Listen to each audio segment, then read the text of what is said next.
Okay, so we thought we'd do a quick video on changing the fuel filter on this late model 2005 MX-5 NB. So I've watched a number of the videos that are on YouTube, largely relating to the NA models, how to change the fuel filter. It all looked quite simple, and so I bundled into it and then discovered I needed a few extra tools. And having a look on the forum reviews, it seems I'm not the first person to make that mistake. So I thought I'd just make this video to help others and hopefully avoid you bundling into the job and then discovering you haven't got what you need. So first of all, I thought we'd just have a quick look at what we need. Now, according to the Haynes Manual, they recommend changing the fuel filter every 24,000 miles. But if you look actually at the Mazda service sheet for the MX-5, fuel filter has got to replace at every 54,000 miles or 72 months. So 1, 2, 3, 4, 5, 6 years, every 6 years. So that's the schedule I'm going to be working to on that basis. And given it is a once every 6 year occurrence, I've gone for a genuine Mazda filter. This is significantly more expensive. There are copy parts. The only visual difference I can see, having looked at it externally, is these grooves, and there's some locating grooves in the mounting bracket underneath. So there are some benefits of getting genuine in that respect. I'm hoping the internal quality will be as good, but let's say you pay your money, you take your choice on that. But I've gone for a genuine filter. The other thing I didn't realise you need, and this is the bit that catches you out, is on the NA models, quite simple. They're metal clips that you squeeze to release the fuel lines. On these, they have push-fit plastic clips, and the other thing you need to release those is a specialist tool, which we've got there, and I'll put details of that link in the description.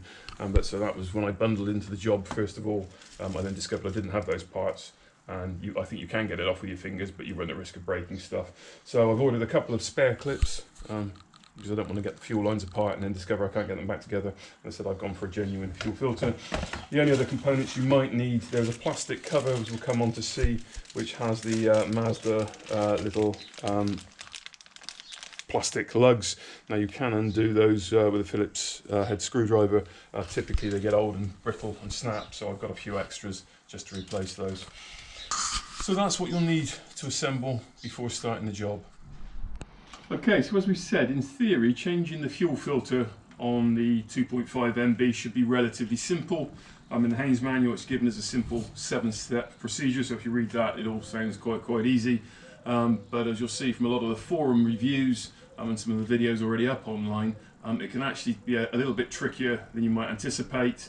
And this is largely due to the quick release connectors, fuel line connectors. So we'll just have a look at that and how to avoid some of the issues that other people have shared to be helpful online. First thing, so obviously we're dealing with petrol, so it's really sensible to make sure your fuel tank is empty before you start. So time the job for a moment when you've run your fuel tank dry, or reasonably dry, and that also will suck through any mess in the fuel tank, will then get caught in the old filter that we're about to replace. The other thing, it's not actually referenced in the Haynes Manual, but something online that a lot of people seem to be doing, is running the engine, and then with the engine running, pulling the fuel injector fuse, a 30 amp fuse. So it'd be a case of, with the engine running, pulling that fuse out until eventually the car will stall.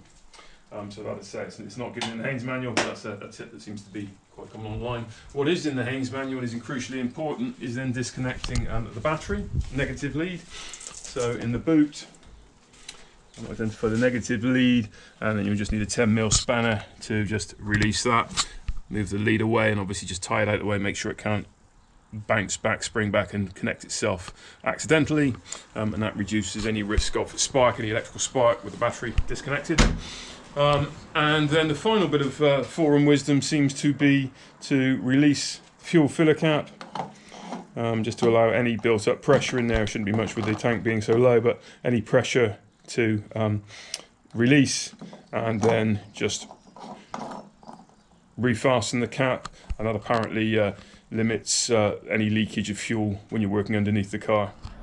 Okay, so the fuel filter is actually located just under here, and we'll come on to have a look at that in a minute. But with the benefit of some of the videos being able to watch online, it's worthwhile getting some other bits and pieces together, just so you're prepared for the job properly. So there will be some fuel spillage. So I've got a little tray here. I think this is like a cement mixing tray. You can get them in B&Q, but it's got a lipped edge, so any fuel spillage will be contained in that. And crucially, okay, we'll be jacking our wheels and tyres up, but you don't want petrol getting on the rubber of your tyres, so it's good if we can contain any leakage. We'll stop that going all over the place.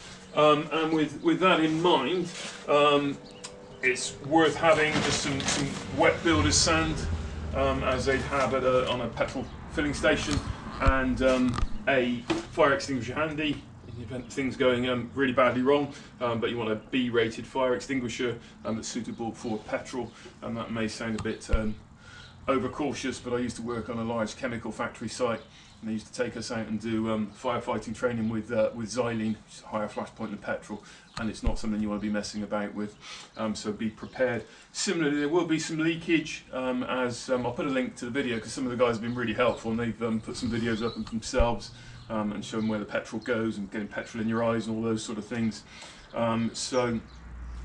Be prepared in terms of having something to catch the leaking petrol in, and particularly if you're struggling to get the second line off.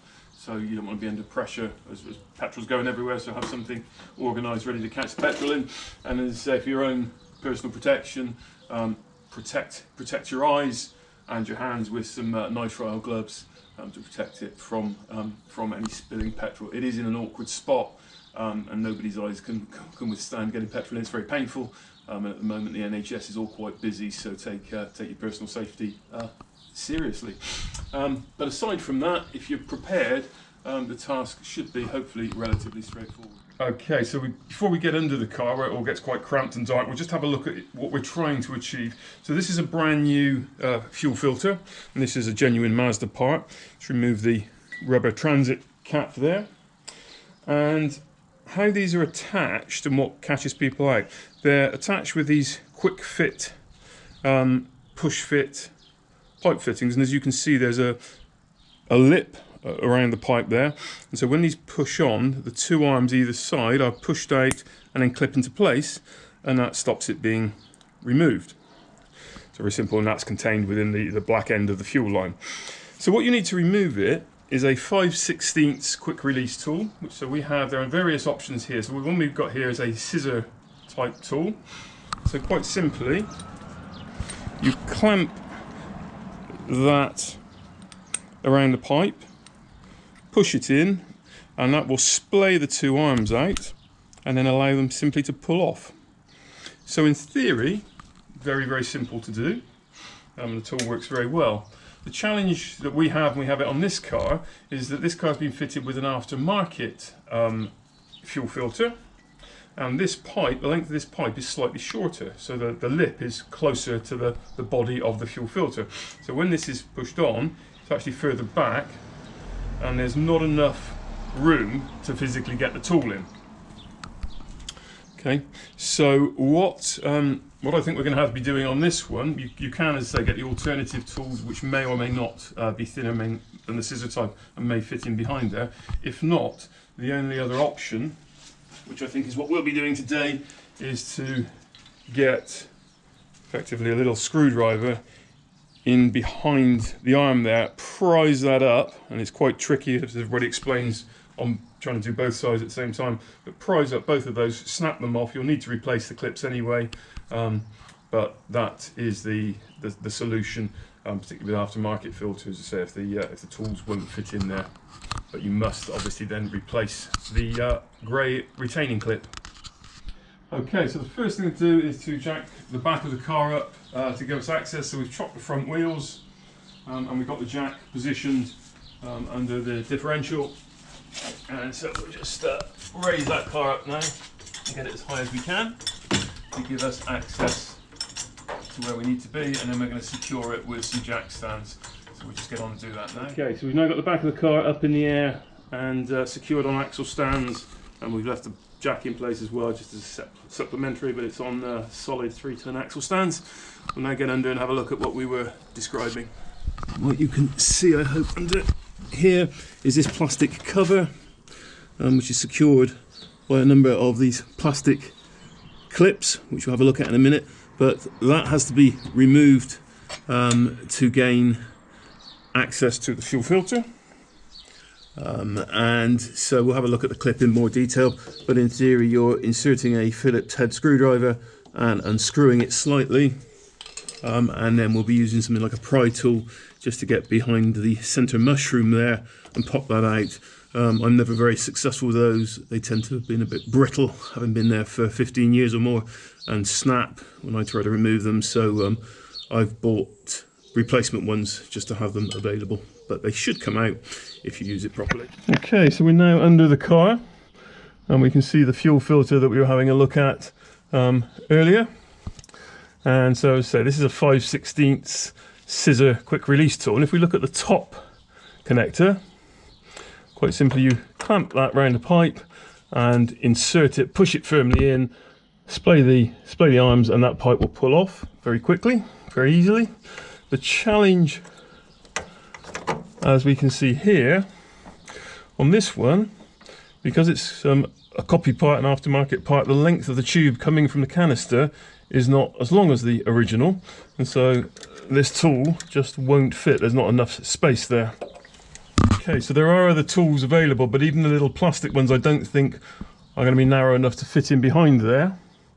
So what I think we're going to have to do today is get a little screwdriver in each side and pry those grey arms apart and probably snap them off carefully. What we don't want to do is snap anything on the black plastic, because that's obviously connected to the fuel line, but we're going to just splay the grey plastic locking collar so it just passes over the lip, the metal lip that you can see there, and that will allow us to remove it, and then obviously that grey collar will have to be removed. So that's what we're aiming to do. Okay, so the other challenge, obviously doing this on your back on axle stands rather than on a garage lift, is limited access, so it is quite tight under here. So what we've got, as we mentioned, we've got the little funnel going to the petrol catch container, because as soon as those pipes are disconnected, some fluid will start, some petrol will start to leak out. So we just got to be ready to catch that and deal with it. The other thing, once we've released the two pipes, we will then be undoing the nut here from the retaining bracket, allowing us to remove the old filter. We will then replace the two grey clips, and we'll simply then be reconnecting the new filter, and we'll do that as quickly as possible to minimise the fuel loss. But we're ready to catch that, anything that does leak out. Now, I'm probably not going to film that bit, obviously with fuel leaking and cameras and camera batteries, it's not something you really want to be too close around. I'll put links in the description, so the guys have been very good and put their experiences up and shown how petrol leaks and how messy it can be, and getting petrol in their eyes, which is why we're going to be wearing the goggles. So I'm not going to film this next bit for that reason, but I'll put links in the description if you want to see what that actually looks like in action. Okay, so we've just disconnected the top pipe. And as you can see there, we've connected the petrol can nozzle to the outlet. It's got a little hook on the outlet pipe of the fuel filter, and just letting the excess fluid run through there and catching that safely. And then once that flow has stopped, we'll then have a look at addressing the other connector, which says the tricky one. The first one came off very easily using the 5/16 quick release tool. This one is going to be a little bit more awkward, so we're just going to make sure that that's nice and dry of fuel before we start getting involved in that one. Okay, so we finally got the old filter off. It became apparent it was going to be a bit of a challenge, so we decided what the safest thing to do was to let all the fuel drain out, and we've collected that. And it's surprising, even with the tank showing empty, we still collected over 5 litres of fuel. So just be aware of that, and once it starts flowing, it won't stop. But so fortunately, we just let it drain completely dry and kept it safe in the tank there. And then we worked on removing this filter, and just to compare the two, so this one is a genuine Mazda filter, and if we just remove the transit rubber covers and compare the two, so we've cut the end off of this one just for direct comparison. And as you can see, that is significantly shorter. Where the securing lip comes is significantly closer to the body of the filter. So just putting that clip on, you can see with this 5/16 quick release tool on the Genuine part, you can get it in behind there, squeeze it onto the pipe and push it forward. Let's just get it on there, push it forward, and it releases the clip, splays those two retaining legs out, and you can just easily remove it, as the name describes, quick release. When you're trying to do that on this this copy part, you can't get the tool in there. So that was the problem that we've experienced. So hopefully now we're just into the reassembly process, which with the Genuine parts should be a quick fit, as we hope. So we'll go on and have a look at that now. Okay, so we're back under the car. This is the new filter just installed in its cradle. We've left the protective covers on at the moment, so no muck and mess gets into the pipes when we're fitting it. The locating grooves that we mentioned that were on the outside edge of the filter then line up with the grooves here, so it ensures it's in the correct position. And then it's just this little 10mm bolt which holds that in place. So we'll go on and tighten that down.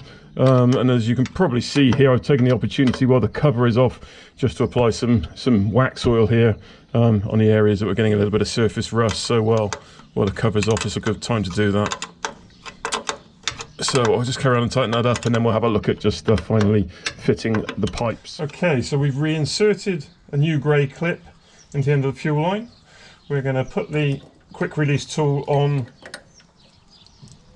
just behind the clip and close that on. Get the pipe on squarely, push it forward, and then remove the tool, quick fit tool.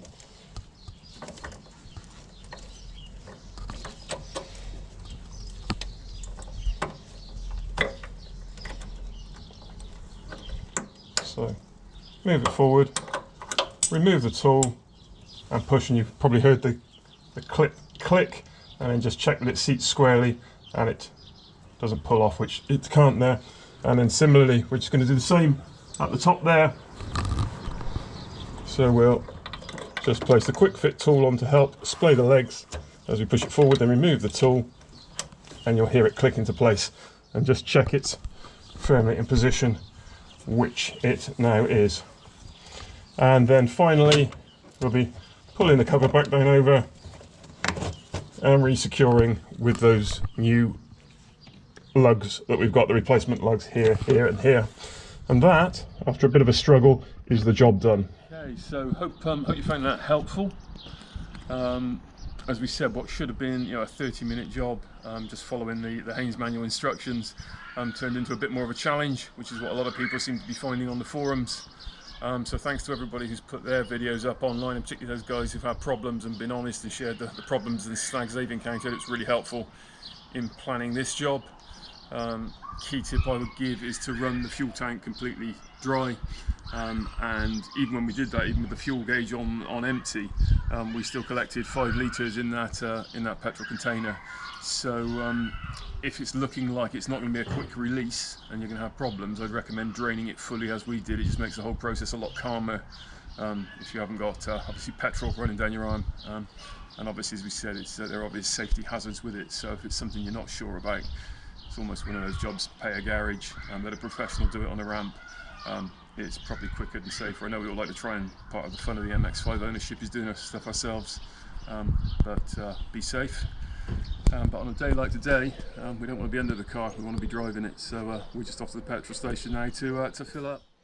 Okay, so we bought this car last summer during lockdown. I really enjoyed it last summer. It's a beautiful summer. I really made the most of the ragtop motoring. So during lockdown this time, I've just done sort of run through the service schedule on the car, gone through all the major things with the objective of making it as durable in terms of its service intervals as possible.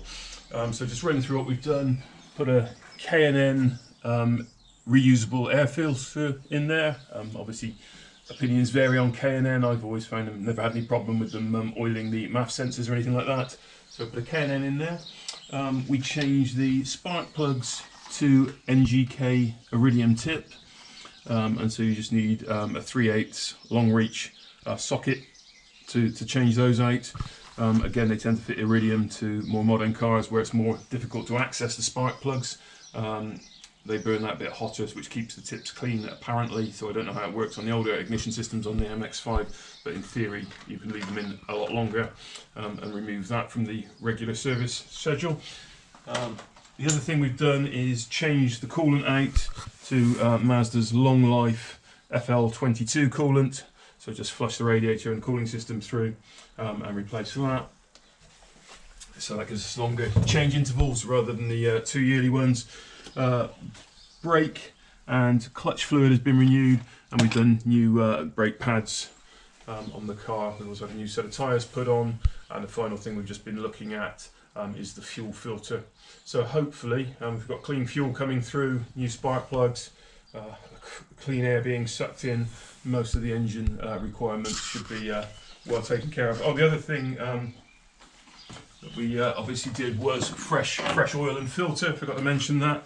And the one thing I learned, which I'm sure all MX-5 enthusiasts will already be well aware of, the filter is very awkward to access. And so after the event, I bought this this tool, which you've got on an extension ratchet, which makes it far easier to remove your filter, which is quite awkward just by its location to get in there. But apart from that, it's a very simple oil change.